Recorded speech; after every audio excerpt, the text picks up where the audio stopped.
భగవద్గీత జ్ఞానకర్మసన్యాసయోగం అధ్యాయం 4 శ్లోకం 14 శ్లోకం నా మాం కర్మాణి లింపంతి న మే కర్మఫలే స్పృహ ఇతి మాం యో విజానాతి కర్మభిర్న స బధ్యతే అనువాదం నా మీద కర్మలు ఎలాంటి ప్రభావం చూపవు, నాకు కర్మఫలాలపై ఎలాంటి ఆకాంక్ష లేదు.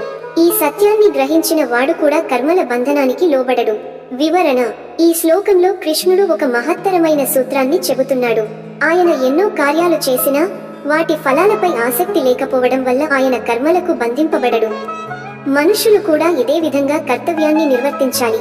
కర్మ చేయకుండా ఉండటం కాదు, ఫలాపేక్ష లేకుండా చేయడం ద్వారానే కర్మ బంధనం తొలగిపోతుంది. తాత్విక సందేశం: నిజమైన స్వేచ్ఛ అనేది కర్మ లేకపోవడంలో కాదు, కర్మకు బంధింపబడకపోవడంలో ఉంది. కర్మల ఫలాలపై ఆశ పెట్టుకోకుండా కేవలం కర్తవ్య భావంతో పనిచేసినప్పుడు మనసుకు శాంతి లభిస్తుంది. భగవంతుడి వంటి స్థితి మనిషిలో కూడా ఏర్పడుతుంది. ఉదాహరణ: ఒక ఉపాధ్యాయుడు తన విద్యార్థులను బోధిస్తాడు. అతను బోధించడానికి కారణం డబ్బు కోసం మాత్రమే అయితే ఫలితం లభించకపోతే బాధపడతాడు. కానీ జ్ఞానాన్ని పంచడం తన ధర్మమని భావిస్తే ఫలితం ఎలా ఉన్నా అతను సంతోషంగా ఉంటాడు. ఎండ్ నోట్: కర్మల బంధనాన్ని తొలగించుకోవాలంటే ఫలాపేక్ష రహితంగా కర్తవ్యాన్ని అర్పించాలి.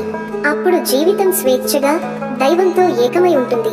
ఓం శాంతి శాంతి శాంతి. లైక్ చేయండి. ఈ తాత్విక సందేశాన్ని మీ మిత్రులతో షేర్ చేసుకోండి. తదుపరి శ్లోకానికి ఛానల్ సబ్స్క్రైబ్ చేయండి. ధన్యవాదములు. జై శ్రీ కృష్ణ.